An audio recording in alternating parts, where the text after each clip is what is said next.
الحمد لله الذي فطر السماوات والأرض ورفع السماوات بغير أمد ونور الشمس والقمر نحمده ونستعينه ونستغفره ونعوذ بالله من شرور أنفسنا ومن سيئات أعمالنا من يهده الله فلا مضل له ومن يضلله فلا هادي له ونشهد أن لا إله إلا الله وحده لا شريك له ولا مثل له ولا مثال له ونشهد أن سيدنا وشفيعنا وسندنا وحبيبنا ومولانا محمدا عبده ورسوله أرسله بالحق بشيرا ونصيرا وداعيا إلى الله بإذنه وسراجا منيرا. أما بعد فقد قال الله تعالى: قد أفلح المؤمنون الذين هم في صلاتهم خاشعون والذين هم عن اللغو معرضون والذين هم للزكاة فاعلون والذين هم لفروجهم حافظون إلا على أزواجهم أو ما ملكت أيمانهم فإنهم غير ملومين ومن ابتغى وراء ذلك فأولئك هم العادون والذين هم لأماناتهم وعهدهم راعون والذين هم على صلاتهم يحافظون أولئك هم الوارثون الذين يرثون الفردوس هم فيها خالدون. صدق اللہ العظیم. اللہ تبارک و تعالیٰ نے ہمیں اور آپ کو ایمان کی نعمت دی ہے، کلمہ دیا ہے. یہ بہت بڑی نعمت ہے. جو بندہ ایمان پر پیدا ہوتا ہے یا ایمان حاصل کر لیتا ہے تو یہ بہت بڑی نعمت ہے. اس ایمان کے بلبوتے انسان کو جنت میں دخول ہوگا. جنت میں داخلہ ایمان کی بنیاد پر ہے. جنت میں جو درجات بلند ہوں گے وہ اعمال کی بنیاد پر ہوں گے، لیکن داخلہ جو ہوگا وہ ایمان کی بنیاد پر ہوگا. اگر ایمان ہی نہیں ہے تو پھر جنت میں داخلہ نہیں ہوگا. اور یہ بات بھی یاد رکھیں کہ عمل کی قیمت ایمان سے بنتی ہے. اب جگہ جگہ حدیث میں آتا ہے کہ من صام رمضان ایمانا واحتسابا، جس نے رمضان کا روزہ رکھا ایمان کے ساتھ اور ثواب کی نیت سے. من اعتکف عشرا ایمانا واحتسابا، جس نے رمضان کا آخری عشرہ کیا ایمان اور ثواب کی نیت سے. اسی طرح لیلۃ القدر میں آتا ہے من قام لیلۃ القدر ایمانا واحتسابا، جس نے لیلۃ القدر میں قیام کیا ایمان اور ثواب کی امید سے. تو ایمان بنیاد ہے. ایمان کے بغیر عمل کی کوئی حیثیت نہیں. زیادہ سے زیادہ اگر کوئی شخص مثال کے طور پر ایک کافر ہے، کافر بھی اچھے عمل کرتا ہے،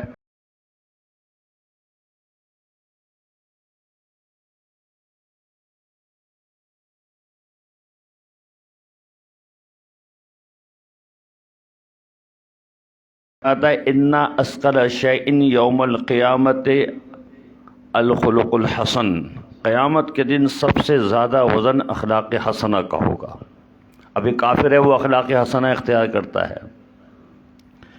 اب اس کو اس اخلاق حسنہ پر اللہ دنیا میں بدلہ عطا فرما دیں گے. لیکن جنت من قال لا الہ الا اللہ دخل الجنہ، من کانا فی قلبہ حبۃ من خردل من الایمان دخل الجنہ، جس کے دل میں رائی کے دانے کے برابر ایمان ہوگا وہ جنت میں داخل ہوگا. تو جنت کا جو دخول ہے وہ ایمان کی بنیاد پر ہے. ایمان جس کے پاس ہوتا ہے یہ ایک بڑی نعمت رکھتا ہے. حضرت مفتی شفیع صاحب نور اللہ مرقدہ فرمایا کرتے تھے کہ اپنے ایمان کی اس نعمت پر 2 رکعت صلاۃ و شکر روزانہ پڑھا کرو کہ اللہ تیرا شکر ہے کہ تو نے بائی برتھ پیدائشی طور پر ہمیں ایمان والا بنایا ہے. جس وقت ہم پیدا ہوئے اس وقت دنیا میں لاکھوں بچے پیدا ہو رہے تھے. کوئی سکھ گھرانے میں پیدا ہو رہا تھا، کوئی عیسائی گھرانے میں، کوئی یہودی گھرانے میں. ہمیں آپ نے پیدا کیا اس ماں کے گھر میں جو کلمہ پڑھنے والی تھی، اس باپ کے گھر میں جو کلمہ پڑھنے والا تھا. ہم جب پیدا ہوئے تو ہمارے کان کے اندر اللہ اکبر کا بول بولا گیا. اللہ اکبر اذان دی جاتی ہے نا، اقامت کہی جاتی ہے بائیں کان میں، دائیں کان میں جو ہے وہ اذان دی جاتی ہے، تو ہم ایمان والے گھر میں پیدا ہوئے ہیں۔ اب یہ ایمان جب بندے کو مل جاتا ہے، یہ ایمان نفس ایمان، اس ایمان پر اللہ کی ولایت مل جاتی ہے، اس کو ولایت عامہ کہتے ہیں۔ اللہ ولی الذین آمنوا یخرجہم من الظلمات الی النور، اللہ اہل ایمان کے ولی ہیں، ولی کے معنی ہوتے ہیں دوست، اللہ اہل ایمان کے دوست ہیں، ان کو گمراہیوں کے اندھیرے سے نکال کر یخرجونہم من الظلمات الی النور، ہدایت کے نور پر کھڑا کر دیتے ہیں، ہدایت کے نور پر لے کر جا دیتے ہیں۔ تو ایمان کی بنیاد پر اللہ تبارک و تعالیٰ نے ہمیں کفر سے نکالا ہے، ہدایت پر کھڑا کیا ہے، ہدایت کی روشنی عطا فرمائی ہے۔ یہ تو ولایت عامہ مل جاتی ہے، ہر ایک کو گویا کہ ولایت عامہ کا سرٹیفکیٹ مل دیا۔ ولایت خاصہ کب ملتی ہے؟ ایک مومن واقعتاً کامیاب مومن ہو، اس کے لیے قرآن میں اللہ تبارک و تعالیٰ نے صفات کو ذکر کیا ہے کہ کچھ صفات ہیں کہ جن صفات کی بنیاد پر گویا کہ اس ایمان والے کے اندر خاص صفات آ جاتی ہیں اور وہ اللہ کے ہاں کامیاب مومن بن جاتا ہے۔ تو فرمایا کامیاب مومن کون ہے؟ قد افلح المؤمنون، اب قرآن میں اللہ فرما رہے ہیں، یعنی کامیاب مومن قرآن کی نگاہ میں۔ ہم کسی دنیا والے سے سرٹیفکیٹ نہیں لے رہے، ہم ایمان والے ہیں، اب ہم نے یہ دیکھنا ہے کہ ہم کتنے کامیاب ہیں۔ اب ہماری کامیابی کا معیار جو ہے وہ قرآن بتائے گا۔ ہم اپنے آپ سے کہہ دیں یا کوئی ہماری تعریف کر دے تو ہماری اپنی تعریف کرنا یا کسی اور کیا ہماری تعریف کرنا یہ بے معنی ہے۔ اصل تو قرآن کیا کہتا ہے، قرآن ہمارے بارے میں کیا رائے رکھتا ہے۔ اب قرآن نے اہل ایمان جو ایمان والے ہیں ان کے کامیابی کے اوصاف کو بیان کیا ہے کہ اہل ایمان کامیاب ہوئے کون، اب ان کو ذکر کرتے ہیں۔ فرمایا قد افلح المؤمنون، وہ مومن کامیاب ہو گئے، الذی ہم فی صلاتہم خاشعون، جو اپنی نماز میں خشوع اختیار کرتے ہیں۔ خشوع اور خضوع دو لفظ ہیں، خشوع اور خضوع۔ علماء نے لکھا ہے کہ خشوع کا تعلق جو ہے وہ دل کے ساتھ ہے، یعنی دل اللہ کی طرف متوجہ ہوتا ہے نماز میں، اور خضوع کا تعلق جو ہے وہ ظاہری اعضاء کے اعتدال کے ساتھ ہے، یعنی آپ جب اللہ اکبر کر رہے ہیں تو آپ کے ہاتھ قبلہ رخ ہونے چاہیے، ہاتھ جو ہے وہ صحیح طریقے سے باندھ دیں، تحت السرہ ناف کے نیچے باندھ دیں، اور انگلی چھوٹی انگلی اور بڑے انگوٹھے سے اپنی ہتھیلی کا حلقہ بنا لیں اور یہ تین انگلیاں پشت پر رکھ دیں، یہ قیام کا اعتدال ہو گیا۔ رکوع بھی اسی طریقے سے جو اس کا سنت طریقہ کے مطابق ہے، اسی طرح قومہ ہے، اسی طرح سجدہ ہے، اسی طرح تمام ارکان ہیں جن کو ہم تعدیل ارکان بھی کہتے ہیں، کہ نماز میں جو جو رکن اور جو جو افعال شریعت نے ہمیں بتائے ہیں ان کو کما حقہ ادا کرنا یہ خشوع کہلاتا ہے۔ اور دل کی حضوری کا نام جو ہے وہ خضوع ہے، کہ دل بھی اللہ کی طرف متوجہ ہے، دل جو ہے وہ اللہ کی طرف ہے۔ تیرے سجدے تجھے کافر نہ کر دیں تو جھکتا کہیں اور دیکھتا کہیں اور ہے۔ سجدے میں تو ہیں لیکن دل جو ہے دکان میں ہے، سجدے میں تو ہیں دل جو ہے وہ مکان میں ہے، اور دل جو ہے کسی اور کی طرف لگا ہوا ہے۔ دل جو ہے وہ تو اللہ کی طرف لگنا چاہیے تھا۔ سلسلہ نقشبندیہ میں کہتا ہے دل بیار دست بکار، دل بیار دست بکار، ہاتھ کاموں میں لگے ہوئے ہیں اور دل جو ہے وہ یار اللہ کے ساتھ لگا ہوا ہے، یہ ہے اصل۔ اب سجدے میں بھی گیا، نماز میں بھی ہے، جو سب سے قرب کی جگہ ہے، ان اقرب ما یکون العبد من ربہ فہو ساجد، بندہ سب سے قریب ترین جو حالت ہوتی ہے اللہ کے، وہ سجدے کی حالت ہوتی ہے۔ خود قرآن میں بھی اللہ فرماتے ہیں سجدہ کیجئے قرب حاصل کیجئے۔ حضرت مولانا فضل علی قریشی رحمۃ اللہ علیہ ہمارے سلسلہ نقشبندیہ کے بڑے بزرگوں میں سے گزرے ہیں، وہ فرمایا کرتے تھے کہ جب میں سجدہ کرتا ہوں تو مجھے ایسا لگتا ہے کہ جیسے پروردگار عالم نے میرے رخساروں کا بوسہ لے لیا ہو، یہ سجدوں کی حضوری تھی۔ اور فرمایا کرتے تھے مجھے ایسا لگتا ہے کہ جیسے میں نے اللہ کی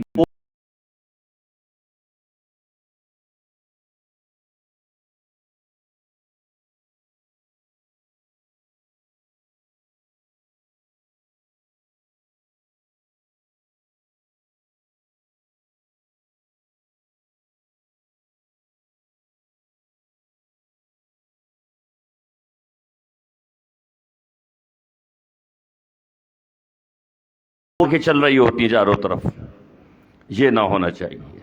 جو جگہ پر جہاں دیکھنا ہے کہ حالت قیام میں کہاں دیکھنا ہے، حالت رکوع میں کہاں دیکھنا ہے، حالت سجدہ میں کہاں دیکھنا ہے، اس جگہ پر دیکھنا ہے۔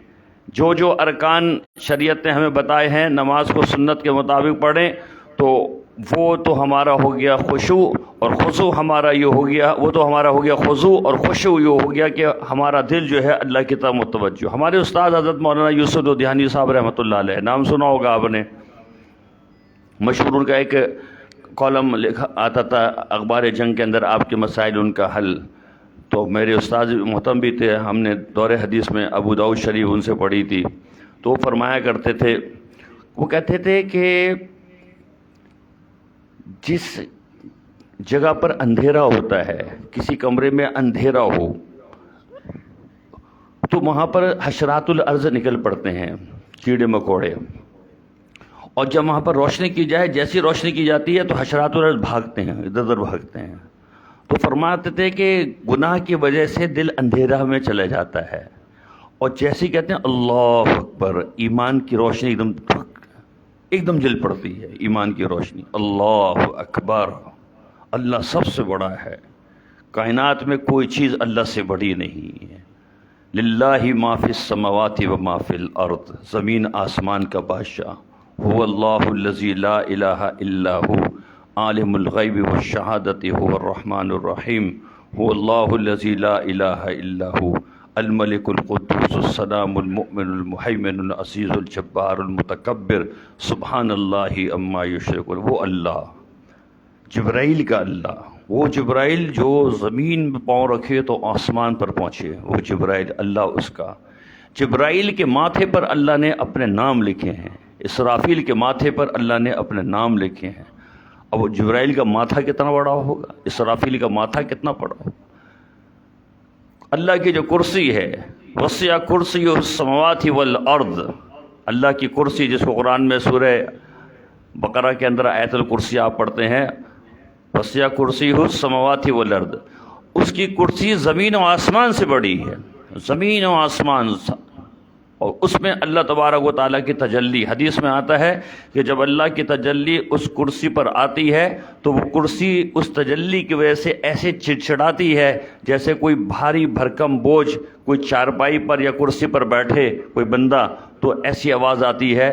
تو اللہ کی تجلی صرف تجلی، اللہ کا کوئی وجود، اللہ کوئی جسم نہیں ہے، اللہ کی کنہا، اللہ کی حقیقت ہم سمجھ نہیں سکتے ہیں، بس یہ کہیں گے انت کما اثنیت علی نفسک، آپ نے جیسے اپنی تعریف کی آپ تو ویسے ہی ہیں، آپ ہمارے دل میں نہیں، آپ ہماری سمجھ میں نہیں آ سکتے ہیں، اللہ کو سمجھنے کی ضرورت بھی نہیں ہے، بس یہ کہیں کہ اللہ اپنی شان کے مطابق، کما یلیق بشان ہی، جیسے اس کی شان ہے۔ اس لیے فرماتے ہیں لا تتفکروا فی اللہ وتتفکروا فی خلق اللہ، اللہ کی ذات میں غور نہ کرو، اللہ کی مخلوقات میں غور کر کے اللہ کو تلاش کرو۔ تو وہ حضرت مولانا لدھیانی صاحب رحمۃ اللہ علیہ فرمایا کرتے تھے جیسے ہی اللہ اکبر کہہ کر ایمان کی روشنی جلتی ہے تو اب جو وسوسے ہوتے ہیں نا وہ بھاگ رہے ہوتے ہیں ادھر ادھر۔ اب وہ کبھی نماز کے اندر ذہن کہاں جاتا ہے، دکان کی طرف جاتا ہے، کبھی جو ہے ملازمت کی طرف جاتا ہے، کبھی بیوی بچوں کی طرف جاتا ہے۔ وہ فرماتے تھے کہ دل ادھر بھاگا اس کو پکڑ کر لے کر رہو، پھر اللہ کی طرف متوجہ کرو، پھر ادھر بھاگا پھر پکڑ کر، اب یہ پوری کشمکش نماز کے اندر چلتی رہے گی۔ تو ایسا کرنا ہے، نماز کی طرف توجہ دینی ہے، اور دل ادھر ادھر بھاگے تو اس کو پکڑ کر لے کر آنا ہے۔ تو یہ ہے الذین هم فی صلاتہم خاشعون، جو اپنی نماز میں دل کی خضوعی رکھتے ہیں، دل کو حاضر رکھتے ہیں۔ والذین هم عن اللغو معرضون، اور کامیاب مومن وہ ہیں جو لغویات سے، ایسی چیزیں جن کا نہ دنیا میں فائدہ نہ آخرت میں فائدہ، اس سے جو ہے وہ اعراض کرتے ہیں، اس سے بچتے ہیں۔ بیٹھے ہوئے گپے لگا رہے ہیں، ادھر ادھر کی گپ شپ لگ رہی ہے، چوکوں پر بیٹھے ہوئے لیڈو کھیلنے بیٹھے ہوئے، نہ دنیا کا فائدہ ہو رہا نہ آخرت کا کوئی فائدہ ہو رہا ہے، اپنے وقت کا ضیاع ہو رہا ہے۔ تو اہل ایمان اپنے وقت کو ضائع نہیں کرتے ہیں، اپنے وقت کو قیمتی بناتے ہیں۔ ایک مرتبہ کا سبحان اللہ پڑھنا، تملأ ما بین السماوات والارض، لا الہ الا اللہ کا پڑھنا، یہ زمین اور آسمان کے خلا کو بھر دے۔ سبحان اللہ کا پڑھنا یہ نصف میزان عدل کو بھر دے، پھر الحمدللہ پڑھے تو پورے میزان عدل جو ہے وہ نیکیوں سے بھر جائے۔ تو ترازو عمل جو ہے، ترازو جو تولنے والی عمل ہے، وہ وَنَضَعُ الْمَوَازِينَ الْقِسْطَ لِيَوْمِ الْقِيَامَةِ، قیامت کے دن ہم عدل کی میزان ترازو قائم کریں گے۔ ساتوں آسمان ساتوں زمینیں اپنی مخلوقات کے ساتھ اگر میزان کے ایک پلڑے میں رکھ دی جائیں سب سما جائیں، لیکن آپ کا ایک سبحان اللہ پڑھنا آدھے میزان کو نیکی سے بھر دیتا ہے، ایک الحمدللہ پڑھنا یہ پورے میزان کو نیکی سے بھر دیتا ہے، لیکن ہم توجہ ہی نہیں کرتے، ہم تو اپنا وقت ضائع کرتے ہیں۔ جب نبی علیہ الصلوۃ والسلام معراج کی رات اوپر پہنچے ہیں، حضرت ابراہیم علیہ الصلوۃ والسلام سے ملاقات ہوئی، حضرت ابراہیم علیہ الصلوۃ والسلام نے فرمایا مرحبا بابن صالح، مرحبا بابن صالح، نیک بیٹے کو سلام۔ نبی علیہ الصلوۃ والسلام کو سلام کیا ہے، نیک بیٹے کو سلام۔ نبی علیہ الصلوۃ والسلام انہی کی اولاد میں سے تو ہیں، انا بن ولد اسماعیل، میں اسماعیل کی اولاد میں سے ہوں۔ تو حضرت ابراہیم علیہ الصلوۃ والسلام جد امجد ہیں۔ اب سلام کیا حضرت ابراہیم علیہ السلام نے اور فرمایا کہ یا محمد اقرئ علی امتی کا السلام منی، اپنی امت کو میرا سلام کہنا اور بتانا الجنت تربۃ طیبہ، یہاں کی مٹی بڑی پاکیزہ ہے، وماؤہ عذب، اور یہاں کا پانی بڑا میٹھا ہے، ولکن قیعان، لیکن یہ ہے چٹیل، چٹیل ہے، یہاں پر پودے نہیں ہیں، یہاں پر درخت نہیں ہے، لیکن یہ ہے کہ مٹی زرخیز ہے، پانی میٹھا ہے۔ اور ان کو بتانا کہ یہاں کے درخت جو ہیں وہ سبحان اللہ ہیں، الحمدللہ ہیں، اللہ اکبر ہیں۔ جو اپنی جنت کو آباد کرنا چاہتا ہے یہاں سے مال میٹیریل بھیجے، فرشتے اس کی جنت کو تعمیر کر رہے ہوتے ہیں۔ آپ کوئی مکان بناتے ہیں، 80 گز کا، 120 گز کا، 240 گز کا، 400 گز کا پلاٹ خریدتے ہیں، آپ اس کو بنانا چاہتے ہیں تو ٹھیکیدار کو ٹھیکہ دیتے ہیں اور اس کو مال میٹیریل دیتے ہیں۔ اب وہ مال میٹیریل آپ دیتے رہیں گے، وہ بناتا رہے گا۔ آپ کہیں یار ابھی پیسے کی شارٹیج ہے، تو ٹھیکیدار کہے گا ٹھیک ہے السلام علیکم، میں بھی اپنی جو ہے لیبر ہٹاتا ہوں، جب پیسہ آ جائے تو پھر آپ کی کنسٹرکشن جو ہے دوبارہ تعمیر شروع ہو جائے گی اس کی۔ ایسے ہی ہوگا نا، بس اسی طرح جنت ہے کہ جنت میں آپ نے یہاں سے مال میٹیریل بھیجنا شروع کیا، جنت تیار ہونا شروع ہو گئی ہے۔ یہاں سے مال میٹیریل رکا، جنت بھی تعمیرات میں کمی آ گئی ہے۔ فرمایا کہ جس نے 10 مرتبہ قل هو اللہ احد پڑھا، قل هو اللہ احد اللہ الصمد، سورہ اخلاص پڑھی 10 مرتبہ، جنت میں ایک محل بن جاتا ہے۔ صرف 10 مرتبہ پڑھنے پر اللہ جنت میں محل بنا دیتے ہیں۔ نبی علیہ الصلوۃ والسلام فرماتے ہیں کہ میں نے خواب میں دیکھا کہ بڑا خوبصورت محل ہے، میرا دل چاہا کہ اس محل کے اندر داخل ہوں، لیکن میں نے دیکھا اس پر لکھا ہوا تھا قصر عمر، یہ محل عمر کا ہے۔ نبی علیہ الصلوۃ والسلام نے فرمایا کہ عمر میں نے جنت میں تیرا محل دیکھا، میں نے اس میں جانے کی کوشش کی، لیکن پھر میں نے سوچا تیری غیرت کو، کہ تیری غیرت جو ہے وہ اس کو برداشت نہ کرے۔ حضرت عمر رونے لگے، کہنے لگے ابھی آئیو نا، لیکن ابھی آپ سے حیا کروں گا؟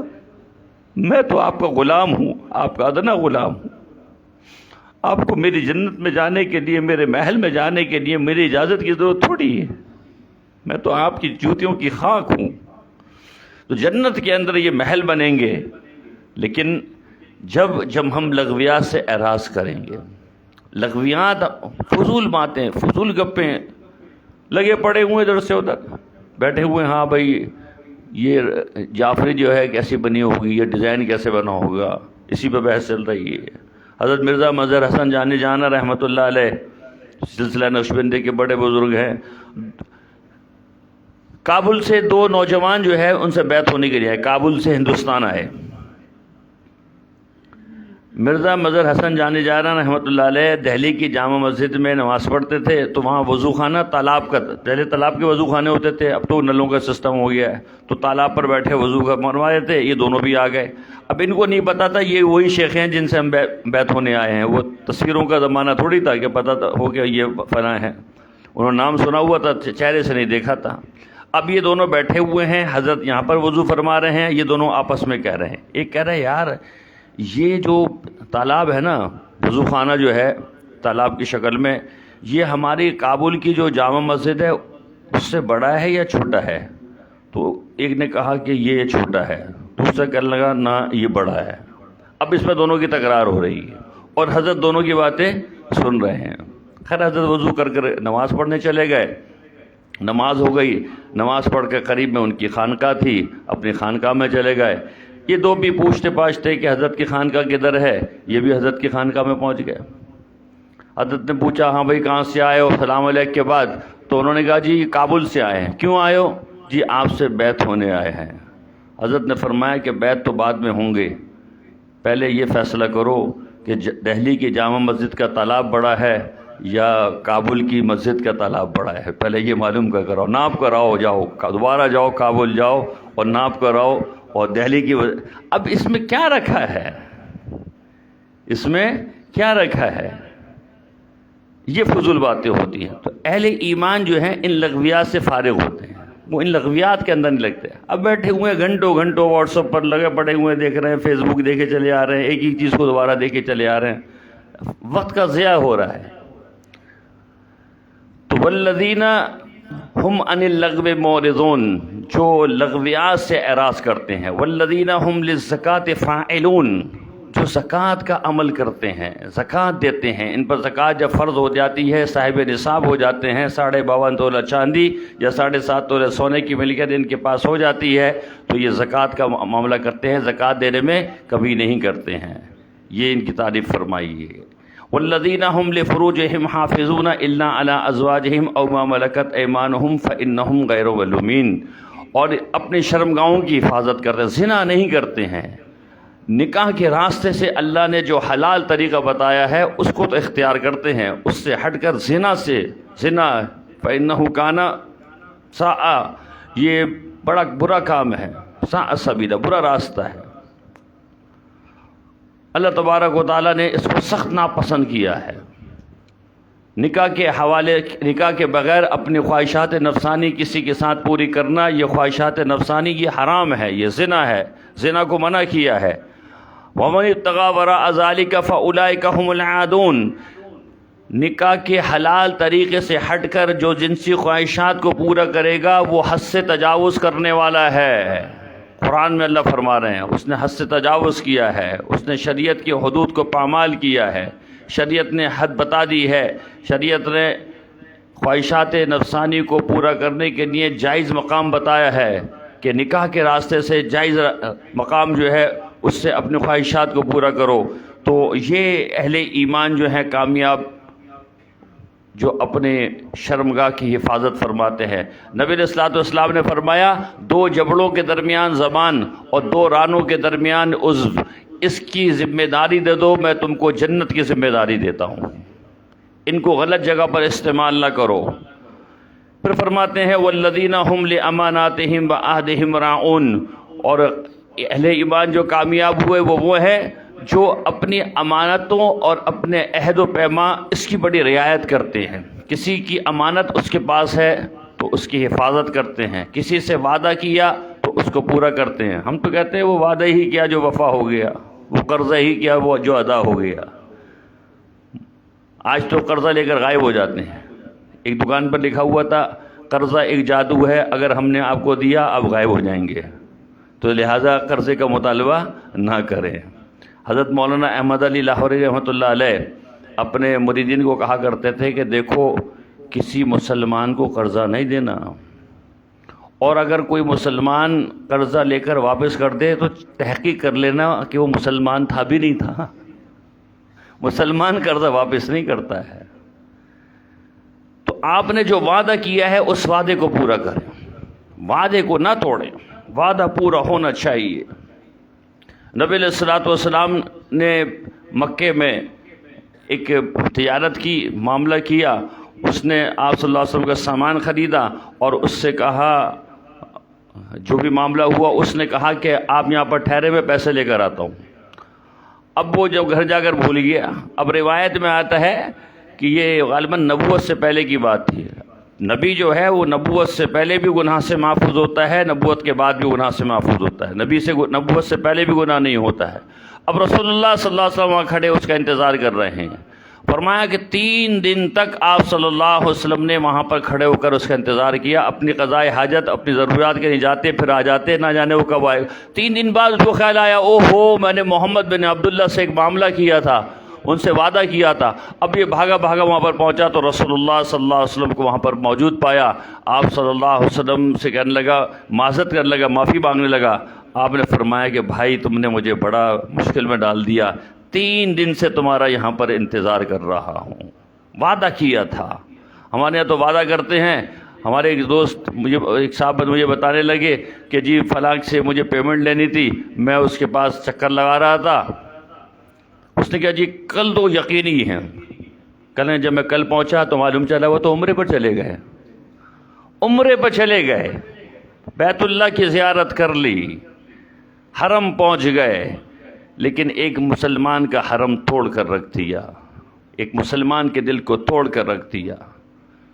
حدیث میں آتا ہے کہ جس نے مسلمان کے دل کو ٹھیس پہنچائی، جس نے مسلمان کے دل کو ٹھیس پہنچائی، تکلیف پہنچائی، اس نے خانہ کعبہ کو ڈھا دیا۔ اتنا بڑا سخت گناہ ہے، اس کو تو ہم سمجھتے نہیں۔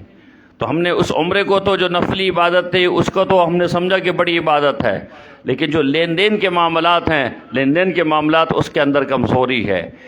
دین نماز پڑھنے کا نام نہیں ہے، دین جو ہے قرآن پڑھنے کا نام نہیں ہے، دین جو ہے پورا کا پورا دین معاملات 2 قسم۔ حضرت تھانوی صاحب فرماتے ہیں دین 2 قسم کا ہے، ایک عبادت کا دین، ایک معاملات کا دین۔ قرآن عبادت کا دین، نماز عبادت کا دین، روزہ عبادت کا دین، زکوٰۃ عبادت کا دین، حج عبادت کا دین۔ لیکن معاملات، کاروباری معاملات ہیں، ملازمت ہیں، یہ سب جو ہے یہ معاملات، یہ معاملاتی دین ہے، یہ بڑے مشکل ہے۔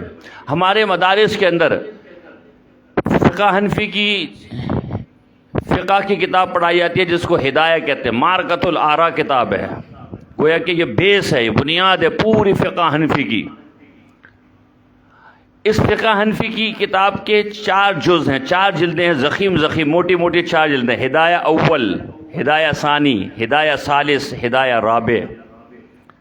5ویں سال میں ہدایہ ثالث اول پڑھائی جاتی ہے، 6ٹھے سال میں ہدایہ ثانی پڑھائی جاتی ہے، اور 7ویں سال میں ہدایہ ثالث اور رابع پڑھائی جاتی ہے۔ 4 سال میں جا کر یہ ہدایہ کی ضخیم جلد مکمل ہوتی ہیں۔ آپ کو حیرانگی ہوگی کہ یہ 4 جلدوں کے اندر یہ جو پہلی جلد ہے یہ عبادت کی ہے، باقی 3 جلدیں معاملات کی ہیں، اور معاملات ہمارے کمزور ہیں۔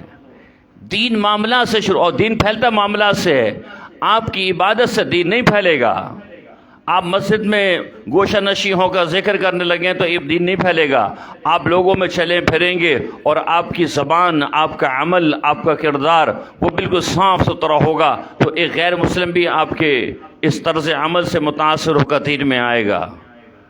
آج غیر مسلم جو ہمارے یورپ کے اندر، امریکہ کے اندر، کینیڈا میں جو ہمارے مسلمان بھائی ہیں، وہ تو خود بیچارے ان کے رنگ میں رنگ گئے، وہ تو خود جو ہے ان کی چکروں میں پڑ گئے، انہی کی غلاظتوں کے اندر پڑ گئے۔ تو انہوں نے اپنے کردار و عمل سے دین پھیلایا ہی نہیں ہے، دین پھیلتا ہے کردار و عمل سے۔ صحابہ کہتے تھے کونو مثلنا، ہم جیسے ہو جاؤ، ہم کہہ سکتے ہیں ہم جیسے ہو جاؤ۔ وہ ایک جماعت گئی ازبکستان وغیرہ، تو وہاں پر جب جماعت پہنچی تو سب جماعت کے ساتھیوں نے جوتوں کی اپنی چپلیں اٹھا کر جو ہے مسجد میں رکھ لیں۔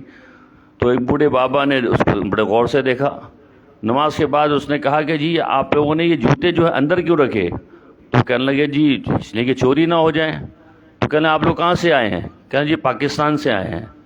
تو وہاں پر ایسا ہوتا ہے؟ کہنا ہاں بدقسمتی سے ایسا ہوتا ہے۔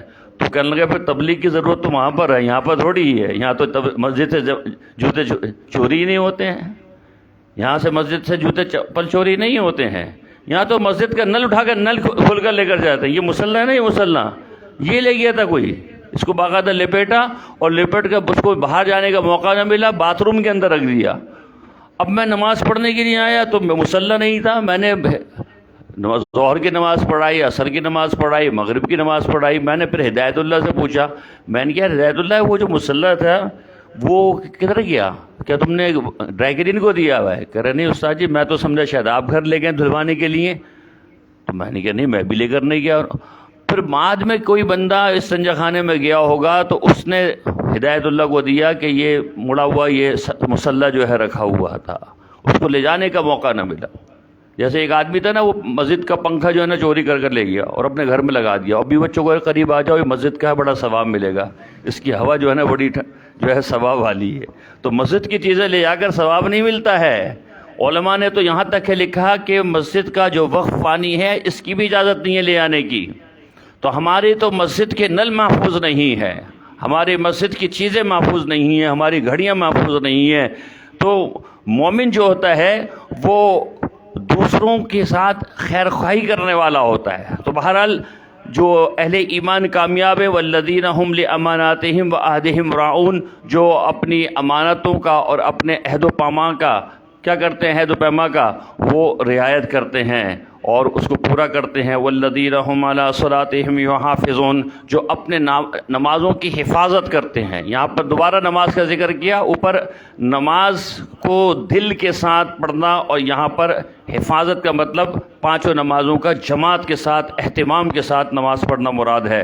اللہ اولئک هم الوارثون، اللہ فرماتے ہیں یہ ہیں وارث، یہ ہیں وارث. کس کے وارث ہیں؟ مال کے وارث ہیں. فرمایا کہ الذین یرثون الفردوس، جنت الفردوس کے وارث ہیں، ان کو جنت الفردوس کی میراث ملے گی. ہم فیہا خالدون، وہاں پر ہمیشہ ہمیشہ رہیں گے، وہاں سے نکلنا نہیں ہوگا. وَلِمَنْ خَافَ مَقَامَ رَبِّهِ جَنَّتَانِ فَبِأَيِّ آلَاءِ رَبِّكُمَا تُكَذِّبَانِ، جو اپنے رب سے ڈرا اس کے لیے دو جنتیں ہیں. فیہما عینان تجریان، دو نہریں بہتی ہوں گی. فیہما من کل فاکہۃ زوجان، ہر چیز کے جوڑے جوڑے وہاں پر موجود ہوں گے. متکئین علی فروش بطائنها من استبرق وجنى الجنتین دان فبأی آلاء ربکما تکذبان، ٹیک لگائے ہوں گے نرم نرم بستروں پر. فیہن قاصرات الطرف لم یطمثہن انس قبلہم ولا جان، ایسی حوریں جن کو کسی انسان نے کسی جن نے ہاتھ نے لگایا. کأنہن الیاقوت والمرجان، ایسے جیسے کہ یاقوت اور مرجان، یاقوت اور مرجان. ابھی میرا ایک مولوی صاحب سے ملاقات ہوئی، وہ پتھروں کے بڑے اسپیشلسٹ ہیں، پتھر جمع کرتے ہیں. تو کہنے لگے میرے پاس یاقوت ہے مولانا، میں آپ کو یاقوت دکھاتا ہوں. انہوں نے مجھے یاقوت دکھایا، کہہ رہے ہیں آپ اس کے نیچے وہ اپنی انگلی یوں کریں. میں نے انگلی کری تو پتھر کے نیچے سے یاقوت نظر آ رہا ہے، انگلی نظر آ رہی ہے اس یاقوت کے نیچے سے. حالانکہ کوئی پتھر ہو تو پتھر کے نیچے اگر آپ انگلی کریں اوپر پتھر پہ نظر آئے گا؟ نہیں آئے گا. تو کہنے لگے کہ تفسیر حقانی کے جو استاد تھے مولانا عبداللہ حقانی، انہوں نے ایک نقطہ نکالا ہے کہ جنت کی اس حور کو یاقوت کے ساتھ جو تشبیہ دی ہے وہ یہ کہ اس کے اندر کا ہر چیز نظر آ رہا ہو. وہ پانی پی رہی ہوگی تو پانی پیتا ہوا نیچے سے اندر تک نظر آ رہا ہوگا. کیا اللہ تبارک و تعالیٰ نے انہن الیاقوت والمرجان فبأی آلاء ربکما تکذبان حل جزاء الاحسان الا الاحسان، جیسا کرو گے ویسا ملے گا. دنیا کے اندر اچھا کر کے گئے تو اچھا ملے گا. تو فرمایا کہ الذین یرثون الفردوس، جنت کے وارث. ہم فیہا خالدون، ہمیشہ اس میں رہیں گے. وَلَقَدْ خَلَقْنَا الْإِنسَانَ مِنْ سُلَالَةٍ مِّن طِينٍ، ہم نے انسان کو پیدا کیا مٹی سے، مٹی کی اصل سے پیدا کیا. حضرت آدم کو کس سے پیدا کیا؟ خلق الانسان من صلصال وخلق الجان من ماء، تو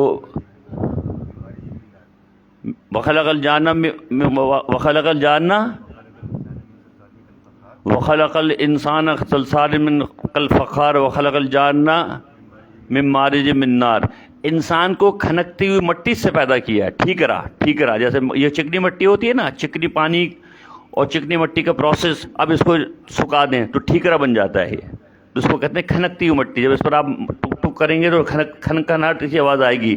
تو بہرحال اللہ فرماتے ہیں کہ ہم نے انسان کو پیدا کیا من سلالۃ من طین، مٹی سے پیدا کیا ہے حضرت آدم علیہ السلام کو. ثم جعلناہ نطفۃ فی قرار مکین، پھر باقی انسانوں کو ہم نے نطفے سے ایک ٹپکتا بوند کا پانی، اس کو ایک محفوظ جگہ پر رکھ دیتے ہیں.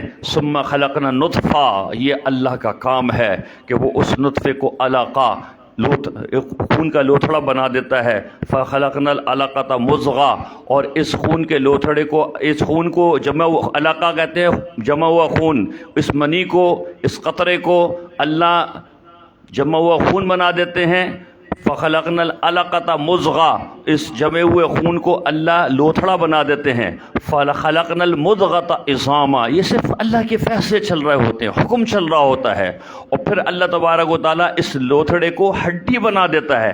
فکسونا العظام لحما، پھر ہڈی کے اوپر اللہ گوشت چڑھا دیتا ہے. یہ سب کون کر رہا ہے؟ یہ میرا اللہ کر رہا ہے. امن خلق السماوات والارض، کون ہے جس نے زمین اور آسمان کو پیدا کیا؟ اللہ. کون ہے؟ اللہ ہے. اللہ احسن الخالقین. تو پھر فرمایا ثم انشأناہ خلقا آخر، پھر ہم اس کو ایک نئی شکل دے دیتے ہیں. منی کے نطفے سے چلے اور خون کا جمع ہوا حصہ، اور پھر اس کو گوشت کا لوتھڑا، اور پھر اس کو ہڈی، پھر ہڈی کے اوپر گوشت، پھر اس کو ایک انسان بنا دیتے ہیں. ثم انشأناہ خلقا آخر، پھر اس کو ایک نئی شکل دیتے ہیں. فتبارک اللہ احسن الخالقین. کیا بات ہے اللہ کی، فتبارک اللہ، وہ بڑی برکت والی ذات ہے. کیا شان ہے اس اللہ کی جو احسن الخالقین، بہترین تخلیق کرنے والی ذات ہے. ثم انکم بعد ذلک لمیتون، لیکن جانا ہے سب نے، جانا ہے سب نے. نبی جی انک میت و انہم میتون، آپ کو بھی موت ہے اور ان سب کو موت ہے. دنیا سے وہ چلے گئے جو دنیا میں، جن کے لیے دنیا کو سجایا گیا تھا. لولاک لولاک لما خلقت الافلاک. نبی جی اگر آپ کو پیدا کرنا نہ ہوتا تو اس کائنات کو بھی پیدا نہیں کرتا. نبی علیہ الصلوۃ والسلام دنیا سے چلے گئے تو اللہ پھر فرماتے ہیں ثم انکم بعد ذلک لمیتون، پھر تم کو بھی سب کو موت آنی ہے، دنیا سے چلے جانا ہے. ثم انکم یوم القیامت تبعثون، پھر تم کو قیامت کے دن اٹھایا جائے گا، کہا جائے گا اقرأ کتابک وکفیٰ بنفسک اليوم حسیبا، یہ پڑھ اپنا کتاب نامہ، یہ تیرے لیے کافی ہے. تو انسان حیران ہوگا، کہے گا ما لہذا الکتاب لا یغادر صغیرۃ ولا کبیرۃ الا احصاها ووجدوا ما عملوا حاضرا. جو کچھ دنیا کے اندر کیا وہاں پر موجود ہوگا. تو ثم انکم یوم القیامت تبعثون، پھر قیامت کے دن تمہیں اٹھایا جائے گا. تو میرے بھائی، یہ اللہ کے نگاہ میں کامیاب مومنین ہیں کہ جن کے اندر یہ صفات ہوں گی. اللہ تبارک و تعالی ہمیں صفات والا مومن بنا. یہ صفات کیسے آئیں گی؟ یہ صفات اللہ والوں کے مجلس میں آتی ہیں. دعوت و تبلیغ کی جو محنت ہے، نقل و حرکت ہے، اس میں نکلنے سے آتی ہیں. اللہ کے راستے میں جو انسان جاتا ہے، مشقت اٹھاتا ہے، والذین جاہدوا فینا لنہدینہم سبلنا، جو ہمارے راستوں کے اندر کوشش کرتے ہیں ہم ان کے لیے ہدایت کے راستوں کو کھول دیتے ہیں. جو در در پھرتے ہیں، مارے مارے پھرتے ہیں، کوئی چلے کی جماعت میں، کوئی 3 چلے کی جماعت میں، کوئی پیدل سال کی جماعت کے اندر چل رہا ہے، اپنے آپ کو کھپا رہا ہے، اور پوری امت کے اندر جو ہے وہ دین کو پھیلانے کی فکر دل میں لے کر چل رہا ہے، تو اللہ اس کو ہدایت اس کو بھی عطا فرماتے ہیں. اور اس کے ذریعے سے اللہ تبارک و تعالی ان لوگوں کو جن کے دل کے اندر طلب نہیں ہے، یہ دعوت کا کام لے کر چلنے والے، ان کے دلوں کے اندر طلب پیدا کر دیتے ہیں. آپ لوگ تو طلب سے آئے ہیں، آپ کو میں لے کر نہیں آیا، آپ لوگ خود اپنی طرف سے آئے ہیں. یہ تبلیغ والے ان کو جا جا کر ان بے طلبوں کو ان کے اندر طلب پیدا کرتے ہیں. میں جب 83 کے اندر میٹرک میں تھا تو مجھ تقریباً 9ویں کلاس میں، پہلے 82 کا زمانہ تھا، تو میرے بھائی جو ہے وہ مکی مسجد میں شب جمعہ ہوا کرتا تھا، مجھے وہاں لے جایا کرتے تھے. جمعرات کو میں چلے آیا جاتا تھا. پھر میٹرک میرا ہو گیا. اچھا، اب شب جمعہ پابندی سے جا رہا ہوں. ایک میرے خیال میں شاید میرا سہروزہ بھی لگا تھا، تو سہروزے سے میرے اندر بڑی یعنی دین کی طرف رغبت آئی. اللہ نے ان تبلیغ والوں کا بھلا کرے کہ مجھ جیسے جاہل کو اللہ تبارک و تعالیٰ نے آج میں قرآن پڑھا ہوں. رونا آتا ہے کہ ہمیں قرآن جو ہے وہ معنی سے آتا ہے. یہ اللہ تبارک و تعالیٰ کی دی ہوئی توفیق ہے کہ آج ہم قرآن کو جو ہے سمجھ رہے ہیں، ورنہ تو ہم تو جاہل تھے، میرے جاہل تھے، ہمیں کچھ پتہ ہی نہیں تھا، نہ ہمیں فرائض کا پتہ تھا، نہ ہمیں سنن کا پتہ تھا۔ یہ اللہ کا کتنا بڑا کرم ہے کہ 6666 آیتیں اللہ نے ان کی سمجھ ہمیں عطا فرما دی۔ صرف اللہ کا کرم ہے، یہ تبلیغ والوں کی برکت ہے۔ تو میں جب بھائی کے ساتھ جاتا تھا تو بیان ہوتے تھے، چھوٹی عمر تھی، تو میں نے بھائی سے کہا یہ جو ممبر پر بیٹھتے ہیں یہ کون ہوتے ہیں؟ تو بھائی نے کہا کہ یہ عالم ہوتے ہیں۔ اب اس زمانے میں زیادہ تر علماء کا بیان بہت ہوا کرتا تھا، مفتی شاہد صاحب کا بھی بیان ہوتا تھا، ہمارے مفتی ولی حسن صاحب رحمۃ اللہ علیہ کے بھی بیان ہوتے تھے، اور بھائی امین صاحب کے بھی بیان ہوتے تھے، اور دوسرے حضرات تھے۔ تو بھائی نے کہا یہ عالم ہوتے ہیں۔ تو میں نے کہا یہ عالم کیسے بنتے ہیں؟ تو انہوں نے کہا اب یہ عالم جو ہے وہ مدرسے میں بنتے ہیں۔ تو میں نے کہا کہ جی میں بھی عالم بنوں گا، بس مجھے وہاں سے جو ہے عالم بننے کی ایک دل میں جو ہے وہ جستجو ہوئی۔ والد صاحب سے بھائی نے کہا، میں نے بھائی سے کہا کہ ابا جی سے آپ اجازت لیں کیونکہ میرا میٹرک کا سال چل رہا ہے۔ اب گھر والے ہوتے نا کہتے کہ نہیں بیٹا انجینئر کرے گا، بیٹا یہ کفڑا پڑے گا، یہ کرے گا۔ تو اب والد صاحب سے کہنے کی ہمت نہیں ہو رہی تھی، تو والد صاحب سے بھائی نے جب اجازت مانگی تو والد صاحب نے ایک بات بتائی، کہنے لگے جب یہ چھوٹا سا تھا میرے ددیحال کے اندر کوئی عالم نہیں تھا، میرے ننیحال کے اندر میرے جو پرنانا تھے وہ عالم تھے، وہ دیوبند کے فارغ تھے، مولوی اللہ بخش ان کا نام تھا۔ تو والد صاحب کہنے لگے کہ جب یہ چھوٹا سا تھا تو میں لیٹ کر اس کو اپنے پیٹ پر بٹھا کر اس کو ہلاتا تھا، اور میں بغیر کسی سوچ سمجھ کے یہ کہتا تھا کہ میں اپنے اس بیٹے کو مولوی بناؤں گا، عالم بناؤں گا۔ تو لگتا ہے کہ وہ دعا جو ہے وہ قبول ہو رہی ہے۔ تو یہ تبلیغ والوں نے کیا، یہ کام کس نے کیا؟ تبلیغ والوں نے کیا ہے۔